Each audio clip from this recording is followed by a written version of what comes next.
Today's song is entitled The Vacant Chair. It is a poem that was written following the death of Lieutenant of the Union Army from Massachusetts, John William Grout, also known as Willie, who died on October the 21st, 1861 at the age of 18. Family friend Henry S. Washburn wrote the poem of The Vacant Chair in honor of Willie. Originally, this was considered a Thanksgiving song due to the timing of these events. Memorial Day as we know it was not established until May the 30th, 1868 at Arlington National Cemetery. In Mr. Washburn's book entitled The Vacant Chair and Other Poems, he tells of William Grout's sacrifice on October the 21st, 1861, helping his men retreat across the Potomac River under heavy enemy fire at the Battle of Ball's Bluff, Virginia. This is going to be a short excerpt from the book, but for the entire story, stay tuned until after the song. His body, as well as the men who died with him, floated down the river. They were found 15 days later, on Tuesday, November the 5th. He was identified by both his clothing and the letters in his pockets. His family buried him the following week on Tuesday, May the 12th. His poem appeared in the Worcester Spy newspaper, originally entitled the Massachusetts Spy, around Thanksgiving that year, the first official celebration of Thanksgiving proclaimed by Abraham Lincoln. The poem was turned into song by George F. Root, known for Tramp, Tramp, Tramp, the Boys Are Marching, and Shout the Battle Cry of Freedom. He was living in Chicago at the time, and he did not consult Mr. Washburn because the poem was not copyrighted. He then released it the following year in 1862, and it became popular in the North and South as sentiments could be felt by both sides of having the vacant chair of a loved one at the dinner table on Thanksgiving Day. The tune was then adapted into the song Life's Railway to Heaven, which was written in 1890, but the version we know was composed the following year of 1891. But that's a story for another day. Now, I will admit I don't know the original tune well, but I will give it my best attempt.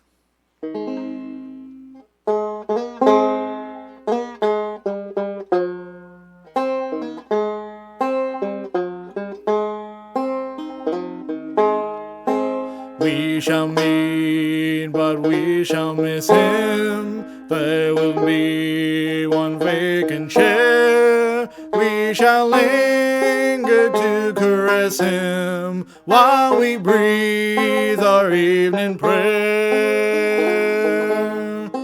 When a year ago we gathered, joy was in his mild blue eye, but a golden cord was severed, and our hopes in ruin lie. We shall meet, but we will miss him. There will be one vacant chair. We shall linger to caress him while we breathe our evening prayer. At a fireside sad and lonely, often twill the bosom swell, at remembrance of the story, how our noble Willie fell. How he strove to bear our banner through the thickest of the fight, and uphold our country's honor in the strength of manhood's might. We shall meet, but we shall miss him. There will be one vacant chair. We shall linger to caress him while we breathe our evening prayer. True, they tell us wreaths of glory evermore will deck his brow, but this soothes the anguish only, sweeping o'er our heartstrings now. Sleep in day, O early fall, green and narrow bed, dark breeze from the pine and cypress mingle with the tears we shed.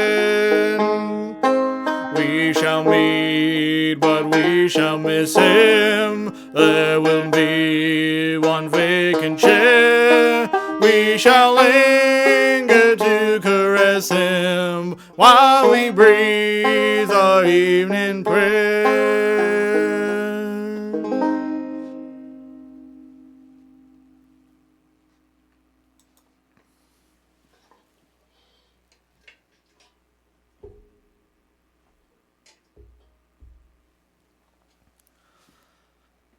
The following is The Vacant Chair by Mr. Washburn and the recounting of the death of Willie.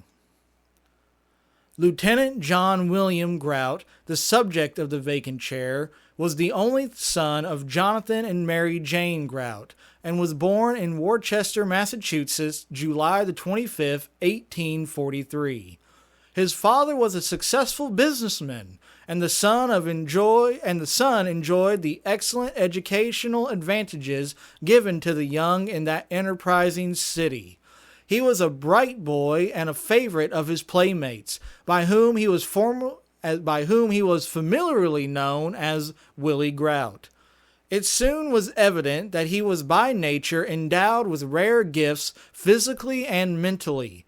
Of medium stature and symmetrical proportions, erect carriage, and remarkably fine and manly features, and with elastic vigor and the glow of health, he might have been selected as a model by an artist. The photograph herewith given, which was taken just before his departure for the war, is an excellent likeness of his personal presence. He was a diligent student and mastered easily subjects to which his attention was given. But he turned with special interest to history and its relation to nations and their conflicts one with another. He seemed to have been born for a military life, and inherited undoubtedly a love for the camp from his ancestors. He was of the 6th generation from John of Sunbury, who was a grandson of an English knight, and who distinguished himself for his heroism in leading his townsmen triumphantly against the assaults of the Indians in 1676, for which he was rewarded with a captaincy, then a substitute for knighthood in England. It was early a question of what profession in life he should follow, a matter which was not settled till he entered the Highland School in his native city, where in the military department his wishes were gratified. He joined the company of cadets and soon became its commander. Hardly had his ambition been thus gratified when the Civil War became the all-absorbing matter of interest to the people. No one was quicker than he to see that his hour had come, and he desired at once to enter the army, but his parents withheld their consent for a while, chiefly on the account of his youth, for he had barely attained the age when his country could legally claim his services. When, however, they yielded to his importunity, his joy knew no bounds, and with all the ardor of his nature he began preparations for the service before him, such as sleeping on the floor to inure himself to the hardships of life in camp. When the Massachusetts 15 Regiment was organized, he received the commission of second lieutenant of Company D, an honor rarely bestowed upon so young a person. He was very popular in the regiment. His knowledge of military tactics was such that his services as a drill master were in constant demand. He assured his friends, not with buoyant rashness, but with serious candor, that he had girded on his armor for all the emergencies of war and for victory or death. He seemed to fill the solemnities as well as the responsibilities of his position, but never faltered in his purpose or in the duties he subsequently called to discharge. It was the fortune of the Massachusetts 15 Regiment to do the greatest execution and suffer the greatest loss in that disastrous conflict at Ball's Bluff on October the 21st, 1861. The coolness, self-possession, and courage of Lieutenant Grout were noticed by his comrades with astonishment and greatly stimulated the courage of others. When the day was lost and they were forced to retreat to the river, he seemed to be utterly regardless of himself in his desire to have the wounded conveyed to the opposite shore. To his honor, let it never be remembered that he crossed the stream To his honor, let it ever be remembered that he crossed the stream with a boatload of the sufferers, and seeing them safely landed, returned to render like assistance to others, and continued to do so till he was obliged to plunge into the stream to save his own life.